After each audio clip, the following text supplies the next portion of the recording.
নমস্কার বন্ধুরা। একটি কোলাহলপূর্ণ গ্রামে অর্জুন নামে একজন জ্ঞানী এবং নম্র ব্যক্তি বাস করতেন। তার শান্ত আচরণ এবং অন্তর্দৃষ্টিপূর্ণ পরামর্শের জন্য পরিচিত। তিনি প্রায়শই ভগবান কৃষ্ণের শিক্ষা এবং নীরবতার শক্তির জন্য তার প্রজ্ঞাকে দায়ী করেন। একদিন রোহন নামে এক যুবক জীবনের চ্যালেঞ্জগুলি মোকাবিলা করার নির্দেশিকা খুঁজতে অর্জুনের কাছে গেল। অর্জুন, তুমি অত সংগঠিত ও জ্ঞানী কীভাবে থাকো? তোমার রহস্য কি? রোহন আন্তরিকভাবে জিজ্ঞাসা করল। অর্জুন মৃদু হেসে উত্তর দিলেন, কখনো কথা বলতে হবে এবং কখনো নীরব থাকতে হবে, তা জানার মধ্যেই রহস্য নিহিত রয়েছে। বুদ্ধিমানের সাথে ব্যবহার করলে নীরবতা একটি শক্তিশালী হাতিয়ার হতে পারে। আমি আপনার সাথে এমন 6টি পরিস্থিতি শেয়ার করি যেখানে নীরব থাকা আপনার জীবনকে বদলে দিতে পারে। নাম্বার 1, যখন আপনি রাগ করেন। এমন একটি পরিস্থিতি কল্পনা করুন যেখানে কেউ আপনার সাথে অন্যায় করেছে এবং রাগ আপনার হৃদয়কে পূর্ণ করে। অর্জুন শুরু করলেন, এই ধরনের মুহূর্তে নীরবতা হলো আপনার সর্বোত্তম সহযোগী। রাগ করে কথা বলা প্রায়শই অনুশোচক শব্দ এবং কর্মের দিকে পরিচালিত করে। পরিবর্তে বিরতি দিন এবং আপনার আবেগগুলিকে স্থির হতে দিন। নীরব থাকার মাধ্যমে আপনি অপ্রয়োজনীয়তা দ্বন্দ্ব প্রতিরোধ করেন এবং আপনার মর্যাদা বজায় রাখেন। নীরবতা আপনাকে এমন কিছু বলা এড়াতে সাহায্য করে যা আপনি অনুশোচনা করতে পারেন এবং আপনাকে শান্ত হতে সময় দেয়, স্বাস্থ্যকর সম্পর্ক গড়ে তোলে।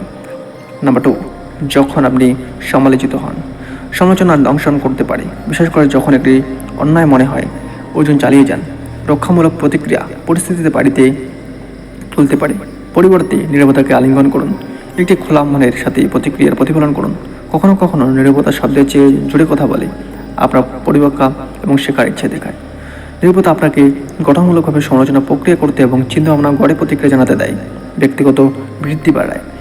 নাম্বার 3, যখন আপনার কাছে সম্পূর্ণ ছবি নেই। সমস্ত তথ্য না জেনে সিদ্ধান্ত ঝাঁপিয়ে পড়লে ভুল বোঝাবুঝি হতে পারে। অর্জুন ব্যাখ্যা করেছিলেন, এই ধরনের ক্ষেত্রে নীরবতা অত্যন্ত গুরুত্বপূর্ণ। একটি মতামত গঠন বা পদক্ষেপ নেওয়ার আগে সমস্ত তথ্য সংগ্রহ করুন। এই পদ্ধতিতে তাড়াহুড়ো সিদ্ধান্তগুলিকে প্রতিরোধ করে এবং ন্যায়তার প্রচার করে। নীরবতা আপনাকে ভুল বোঝাবুঝি এড়াতে সাহায্য করে এবং নিশ্চিত করে যে আপনার কেউ কথাগুলি সুপরিচিত এবং ন্যায়সঙ্গত। যখন কেউ আপনার তাদের সমস্যা শেয়ার করে। অর্জুন বলেন, যখন কেউ আপনাকে বিশ্বাস করে তখন তারা বোঝাপড়া এবং সমর্থন খোঁজে, সমাধান নয়। নিঃশব্দে শোনা, বাধা না দিয়ে সহানুভূতি এবং সম্মান দেখায়। এটি অন্যদের জন্য নিজেকে প্রকাশ করার জন্য একটি নিরাপদ স্থান তৈরি করে এবং গভীর সংযোগ বৃদ্ধি করে। নীরবতা সহানুভূতি প্রদর্শন করে এবং অন্যদের শোনা ও মূল্যবান বোধ করার অনুমতি দিয়ে আপনার সম্পর্কে শক্তিশালী করে। 5, যখন আপনি উত্তেজিত হন। এই সময়ে আসবে যখন লোকেরা আপনাকে উত্তেজিত করার চেষ্টা করবে, আপনার ধৈর্যের পরীক্ষা করবে। অর্জুন উল্লেখ করেছেন, আবেগজনকভাবে প্রতিক্রিয়া অপ্রয়োজনীয়তা দ্বন্দ্বের দিকে নিয়ে যেতে পারে। পরিবর্তে নীরবতা বেছে নিন। প্রতিক্রিয়া না করেই আপনি পরিস্থিতি এবং নিজের উপর নিয়ন্ত্রণ বজায় রাখেন। নীরবতা আপনাকে সংযত থাকতে সাহায্য করে এবং আপনাকে প্রচারণা দ্বারা পরিচালিত হতে বাধা দেয়। নাম্বার 6, যখন আপনি প্রতিফলিত বা ধ্যান করেছেন। অভ্যন্তরীণ শক্তি এবং আত্মাবিষ্কারের জন্য নীরবতা অপরিহার্য। যখন উপসংহারে বলেছিলেন, নিয়মিতভাবে নীরব এবং আদর্শন হওয়ার জন্য সবসময় ধ্যান করুন এবং আপনার অভ্যন্তরীণ আত্মা এবং ঐশ্বরিকভাবে সাথে যোগাযোগ করুন। এই অনুশীলন আপনাকে সচেতন এবং আলোকিত হওয়ার দিকে পরিচালিত করবে। নীরবতা অভ্যন্তরীণ শান্তি, স্বচ্ছতা এবং আত্মার বৃদ্ধিকে উৎসাহিত করে, আপনাকে অনুগ্রহের সাথে জীবনের চ্যালেঞ্জগুলি মোকাবিলা করতে সহায়তা করে।